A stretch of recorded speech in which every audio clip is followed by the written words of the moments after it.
Design and Communication Graphics Higher Level 2013. Section C, question C-3, Surface Geometry.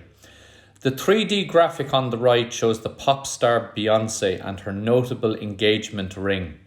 The brilliance of the diamond is determined by the accuracy and symmetry of the geometry used in its design. Figured C-3 below shows the outline, plan and elevation of a cut diamond. A pictorial view is also given. Part A. 1. Draw the given plan of the diamond. Part 2. Surfaces A and C on the top of the diamond have a pitch of 45 degrees. Draw the elevation of the top portion of the diamond, surfaces B, C and E.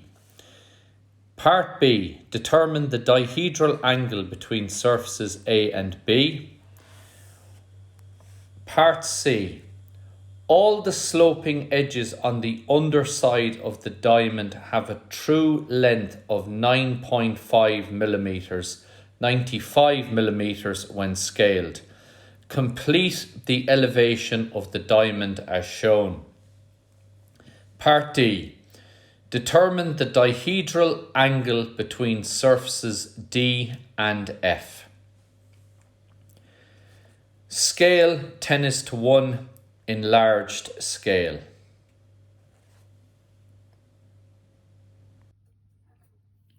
Okay, looking at the 2013 Design and Communication Graphics Higher Level Examination Paper, Section C, question C-3 on surface geometry.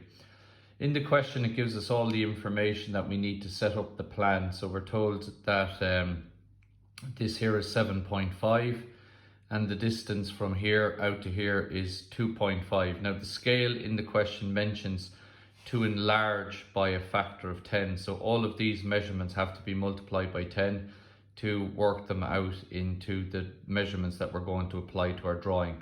So 7.5 becomes 75, 2.5 becomes 25.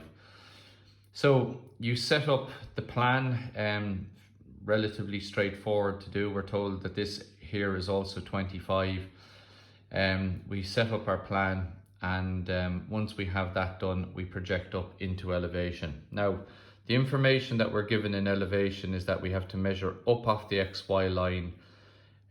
It says 10 in the question, so when you multiply that by the scale factor, it's going to be 100.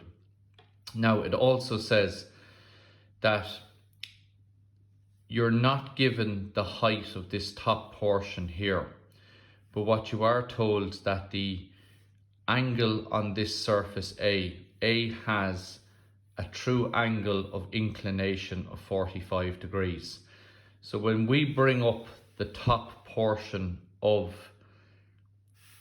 when you bring in the top portion of surface A up to this point here, because you are looking square on at A, you're going to see A as an edge. So the true angle of A as it comes down there is 45 degrees. So we line up our set square with this point, and then at 45 degrees we bring out our line until it touches the extreme edge here, and we do the same on the other side, and that then gives us the bottom. We join a line across there, and in order to get this point here at the top, you just very simply bring up that corner up here and this one up here to get those other two lines on the top surface.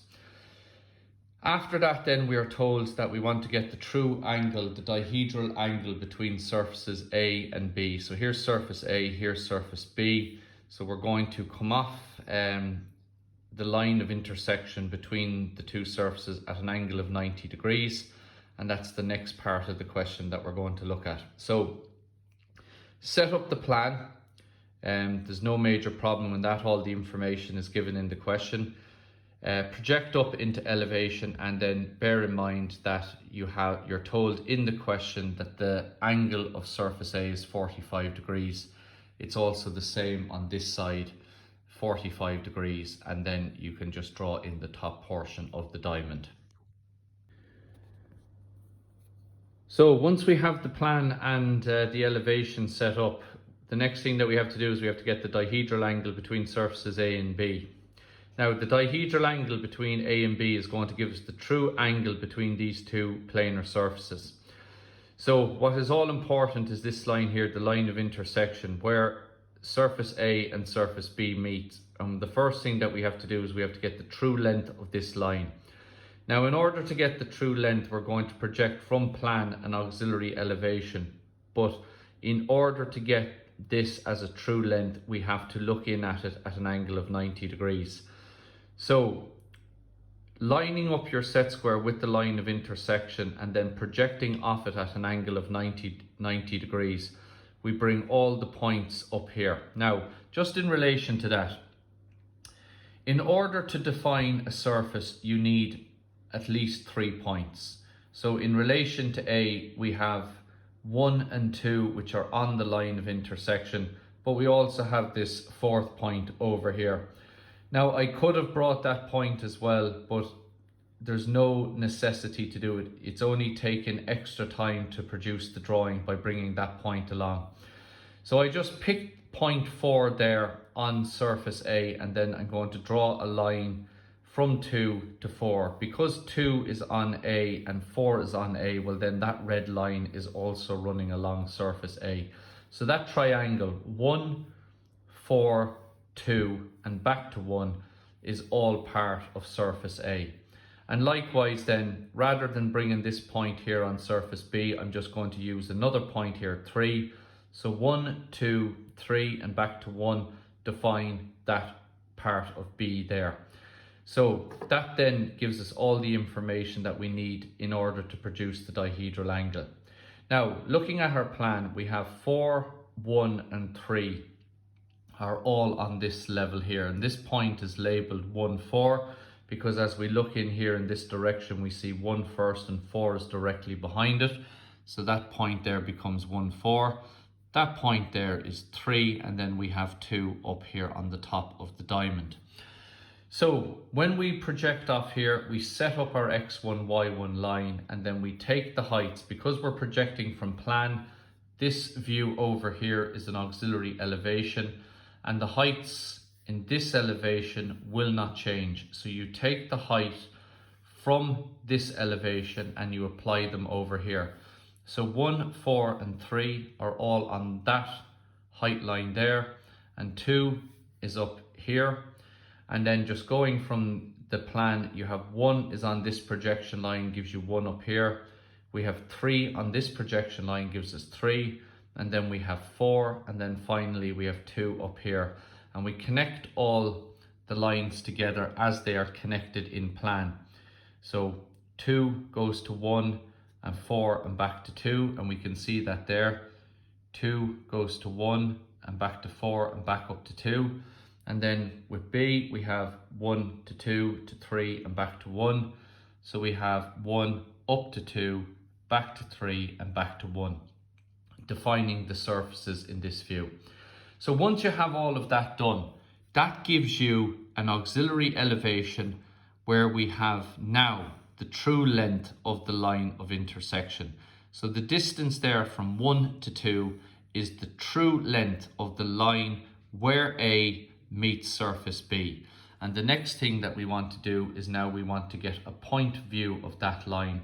So in order to do that, we project that line down along here to establish a new view.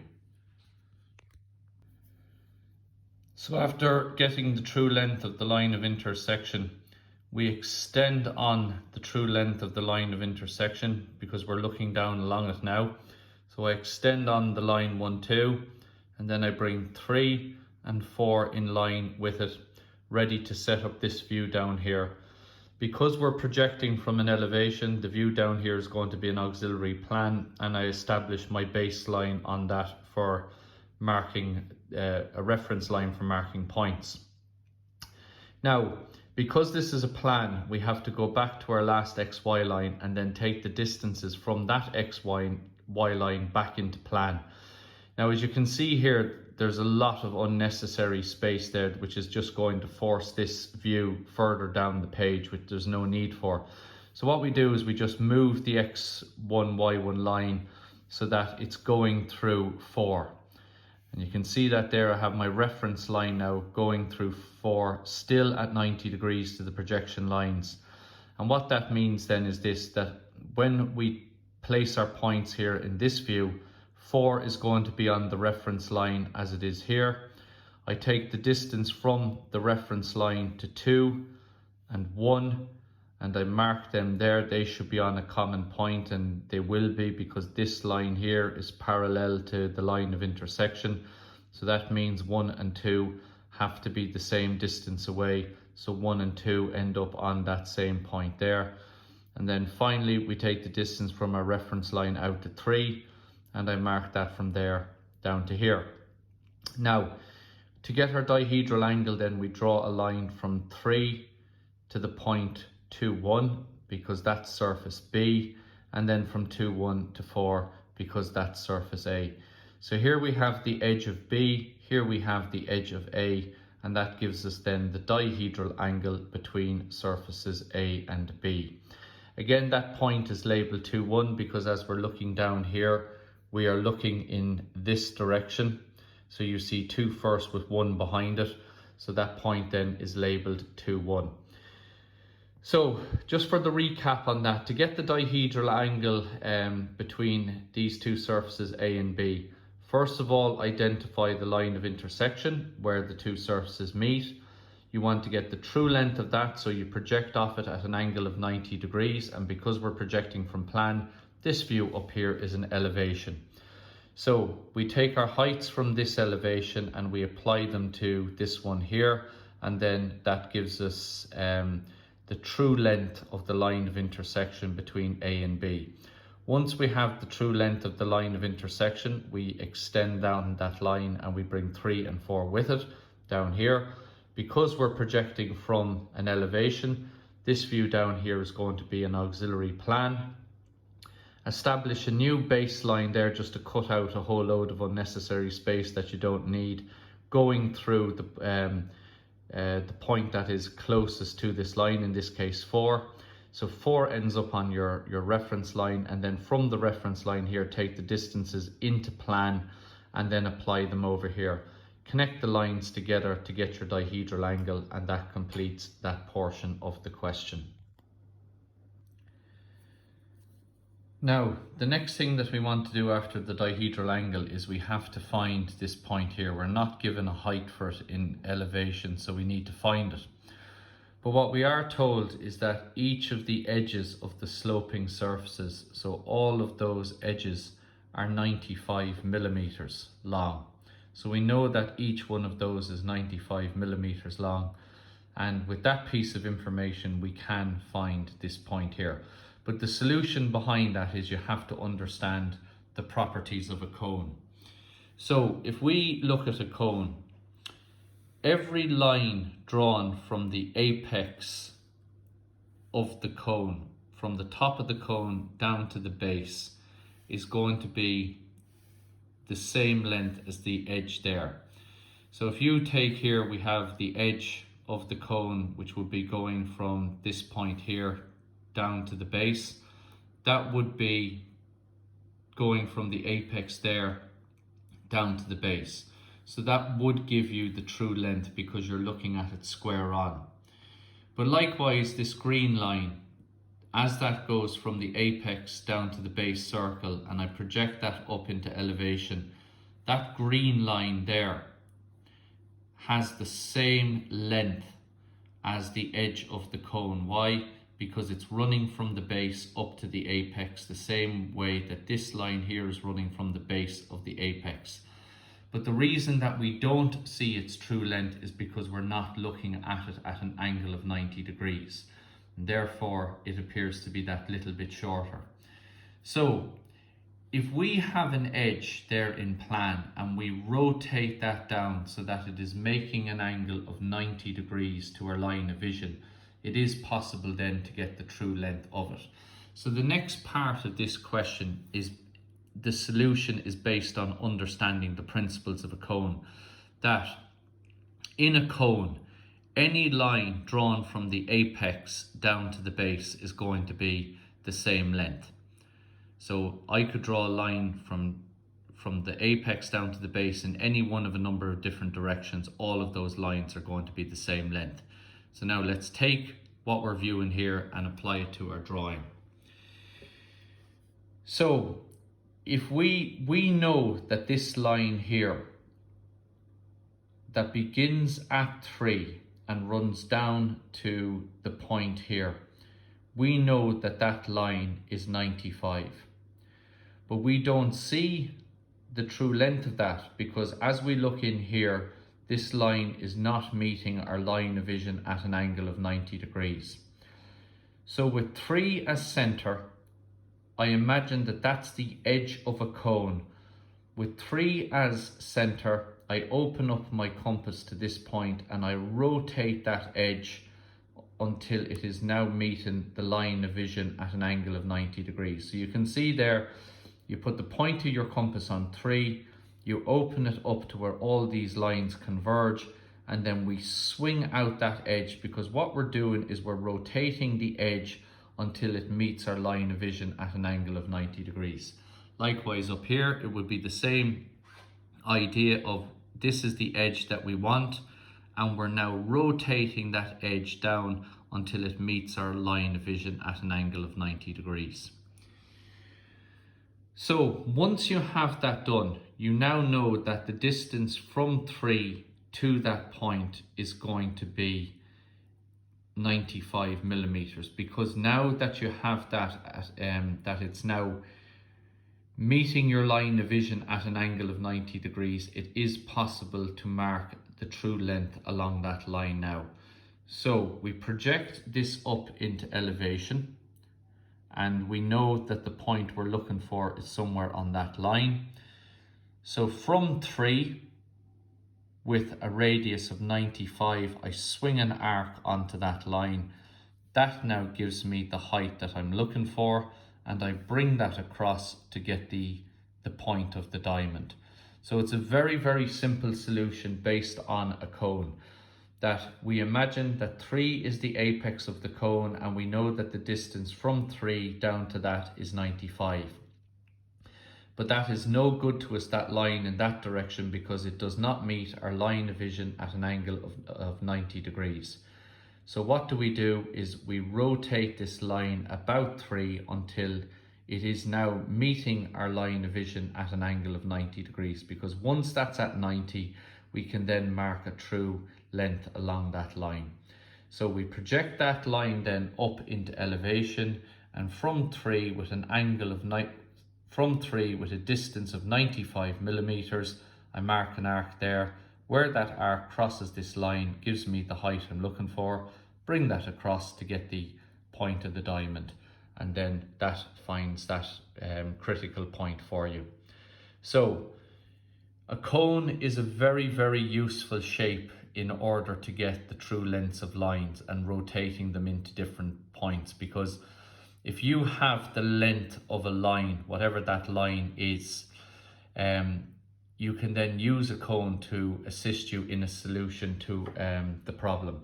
So that completes that part of the question, finding the height of the diamond apex in elevation. So finally, we have to get the dihedral angle of surfaces D and F, and they're the under surfaces. This is D here at the front, and here's F over here. So we find them in plan. And again, the same thing holds true. We look for the line of intersection between surface F and surface D, which is this line, and I've labeled that 5, 6. I've kept that point there on D, I've labeled that 3. So D is defined by 3, 5 and 6, and F is defined by 5, 6 and 7. So we project off the line of intersection between D and F at an angle of 90 degrees, and this gives us this view up here. Again, this is an auxiliary elevation, so we take our heights from elevation and we apply them here. So there's 5 and 3, 7 and 6 are all up that height, and we draw the auxiliary elevation, and 5, 6 is the true length of the line of intersection. So we extend on the line of intersection and we bring 7 and 3 in this direction. We set up our baseline, cutting across that there at an angle of 90 degrees. I then move the X2, Y2 line so that it's going through 7. And because this is an auxiliary plan, we're taking our distances back into plan. So 7 is going to be on the line.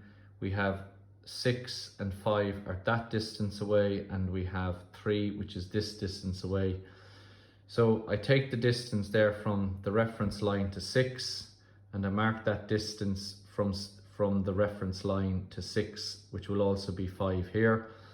Then I take the distance on the reference line from the reference line to 3, and we mark that out there. I had to put on a little bit of a page there so I could fit in the dihedral angle, so I marked 3.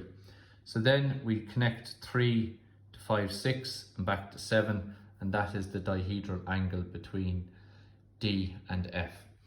So that then is the completed question. The first thing then was just setting up the plan, getting the top portion in elevation, then using that information to get the dihedral angle between A and B by coming off the line of intersection at 90 degrees and producing these two views here. Then we had to establish this point. So again, it was based on the cone, where we take the distance from 3 down to 5 here, which we know to be 95 millimeters, but how do we use that? So we have to rotate that so it's meeting our line of vision at an angle of 90 degrees. Project that up, and then from 3, swing an arc of 95, and that gives us the height we're looking for. Bring it across there and we get 5. Then after that, we need to get the dihedral angle between D and F. So there's the line of intersection between D and F. Project off that at 90 degrees, set up your auxiliary elevation, project an auxiliary plan to get the dihedral angle. And that then completes that question C-3, 2013 higher level surface geometry.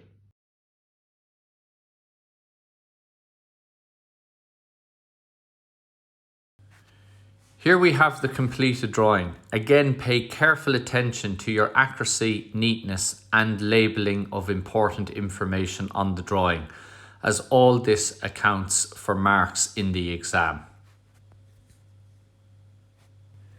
Here's the page from the marking scheme that shows the breakdown of the marks for that question as outlined by the State Examinations Commission.